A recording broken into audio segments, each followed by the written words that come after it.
Vamos voltar a falar da nossa saúde, especialmente das crianças. Pessoal, chegou o outono, né? Começou ontem às 6h25 da tarde. E é nessa época do ano que começam a aumentar os problemas respiratórios. Quem tem filho pequeno sabe como é que é, né? Leva no posto, leva no médico, leva no pediatra, fisioterapeuta. O pessoal vai tentando se inovar para poder dar saúde para as crianças.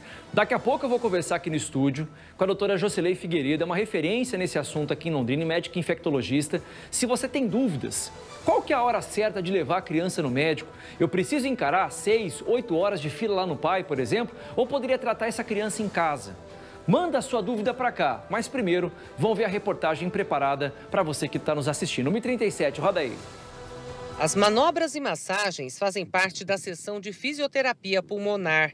Gael está com 1 ano e meio e desde os 7 meses de idade frequenta a clínica por causa de doenças respiratórias. Nessa época do ano, o tratamento já é preventivo. Já estou me preparando, a gente continua com as fisioterapias preventivas também, né, para auxiliar, né, no tratamento dele. Quando a gente fala em doenças respiratórias, é comum pensar no inverno como o período mais difícil, por causa das baixas temperaturas. Mas é o outono a pior das estações, com mudanças bruscas de temperatura, o ar mais seco e uma maior concentração de poluentes e vírus pelo ar. O reflexo de tantas mudanças aparece diretamente aqui na clínica. Pacientes como o João, de 7 meses, chegam com uma frequência muito grande. O número de atendimentos aumenta em até 70% durante o outono.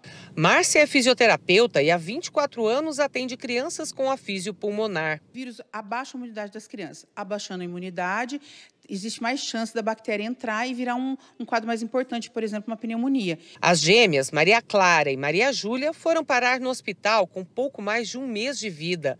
Clara chegou a ficar entubada na UTI. O pai acredita que as bebês pegaram os mesmos vírus que nos irmãos mais velhos só provocaram resfriados. Era o adenovírus e o rinovírus. São vírus muito simples que causam resfriadinho, né? Só que nelas, por serem prematuras e pela idade, que tinham apenas 1 mês e meio, 2 meses, elas pegaram um, aí estavam sarando desse, pegaram outro. O adenovírus que foi o causador ali da piora. A incidência de doenças respiratórias também tem levado um número muito grande de crianças ao pronto atendimento infantil. A superlotação do PAI desafia até o aumento na quantidade de médicos na escala. Nunca atendemos tantas crianças como nesses últimos dias. Média de 450, às vezes 500 crianças atendidas em 24 horas. A média, quando nós tivemos o pico, ano passado era 380. Então isso já mostra um aumento exponencial na procura, de modo que a gente também já se organizou na ampliação da escala médica. Não dá para evitar as características da nova estação, mas é possível reduzir os riscos de que o outono tenha consequências ruins para a saúde. E as dicas são simples. Tem crianças que já têm problema respiratório, a gente previne fazendo a fisioterapia antes, com fortalecimento pulmonar, com todo um quadro. Quando a doença já está instalada, a gente já entra na fase curativa, que é eliminar a secreção, diminuir o sibilo, que nada mais é do que o chiado, que o pulmão dá aquela apertadinha, a criança fica incomodada, com tosse seca. Quando ela já está produtiva, a gente entra com a fase expectorativa, que é para tirar a secreção e não virar um quadro de pneumonia. Beijo para você, Márcia Ock, que está sempre participando aqui com a gente. No estúdio, estou recebendo a doutora Jocilei Figueiredo, é médica infectologista, que tem muita experiência na área e vai poder bater um papo com a gente. Doutora, obrigado pela participação aqui, viu? Eu que agradeço, Gustavo. Doutora, tem uma mensagem que chegou da Ana falando o seguinte: ô Parra, ontem o meu neto estava muito mal. Fui na farmácia, comprei um remédio para ele, porque não queria perder meu tempo. Tratei em casa e está tudo certo. Em qual momento eu devo levar o meu filho no pronto atendimento infantil? Eu devo levar no pediatra? E quando eu posso tratar em casa? Boa tarde, doutora. Boa tarde, Gustavo. É assim, tem muitas situações que as crianças não precisam ir para pronto-socorro. Febre é uma delas. E a gente vê muito disso. Tá com febre, a mãe pega na escola, corre para o pronto-socorro. Não medicou, não viu como é que a criança ficou depois que a febre baixou.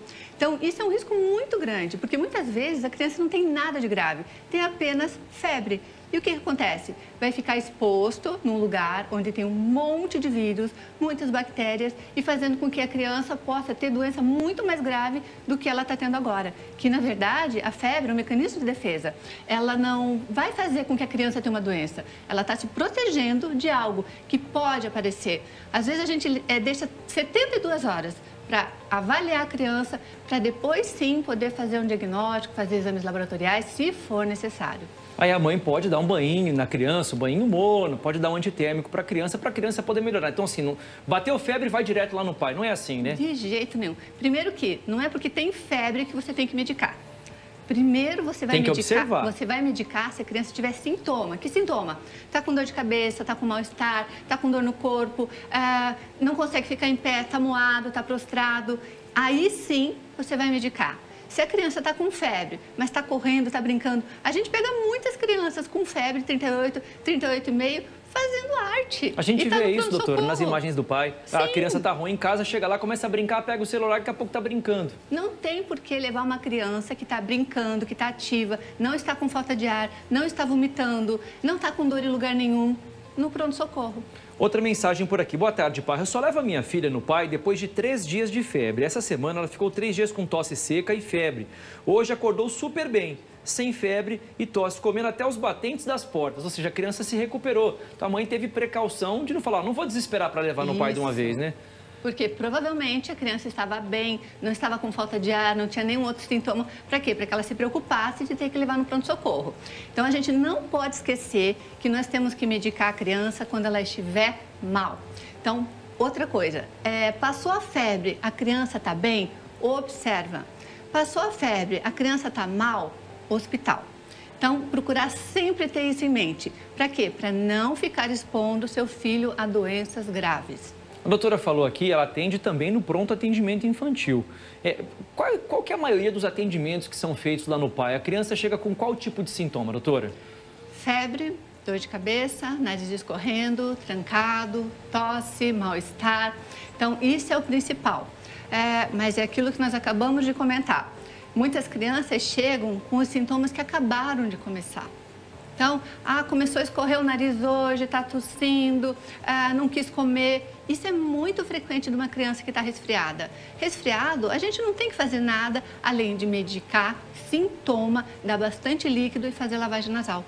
É o mais importante de tudo. Não pode deixar a criança com secreção no nariz. A secreção no nariz, como acho que a Márcia própria falou, não pode ficar, porque isso vai fazer com que tenha uma infecção no ouvido, uma pneumonia, uma sinusite, dependendo da idade da criança. Então, a gente tem que deixar o nariz muito limpo, fazer muita lavagem nasal. As crianças, elas não conseguem escarrar, não conseguem, muitas vezes, cuspir, a secreção vai acumulando, e o risco de evoluir com uma infecção secundária, ou seja, uma infecção bacteriana, é muito grande. Então, a gente tem que tentar prevenir. O resfriado é prevenção para infecção mais grave.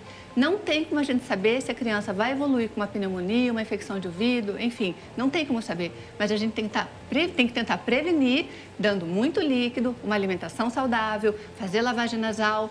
Quando é uma criança que está com muita secreção, a fisioterapia respiratória é fundamental. Para quê? Para que ajude a tirar essa secreção das vias aéreas. Pelo que eu entendi, doutora, a gente tem que fazer um trabalho de conscientização com os pais, para orientar os pais. Como fazer esse trabalho, doutora? Gustavo, essa é a chave da questão. Você tem que prevenir. Como? Fazendo com que os pais entendam que não é para sair correndo para pronto-socorro se a criança está bem.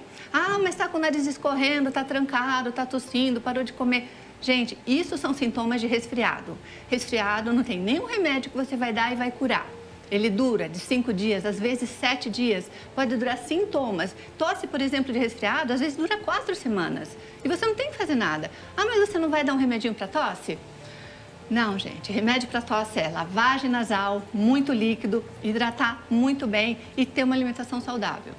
Outra questão muito importante que os pais sempre perguntam: qual é o remédio que você vai me dar para melhorar a imunidade do meu filho? Gente, não existe medicamento que melhore a imunidade da criança. O que melhora a imunidade da criança? Boa alimentação, andar descalço, brincar na chuva, andar na terra, natureza, dormir bem, atividade física. Isso sim vai fazer melhorar a imunidade da criança. Não é atrás de medicamento que você vai conseguir alguma coisa. É aquela infância mais raiz, como a gente falava antes, né? Isso mesmo. Doutora, obrigado pela participação aqui. A doutora, inclusive, posta vários vídeos no Instagram falando sobre isso, né? Às vezes que os pais acabam levando os filhos de forma precoce para a unidade básica de saúde. O Instagram é Jocelei? Jocelei com Y no final. Seguir a doutora lá, que tem sempre dicas muito preciosas. Obrigado pela participação. Obrigada, eu que agradeço. Sucesso e Deus abençoe, doutora. Obrigado, viu? Bacana, pessoal. 1h47.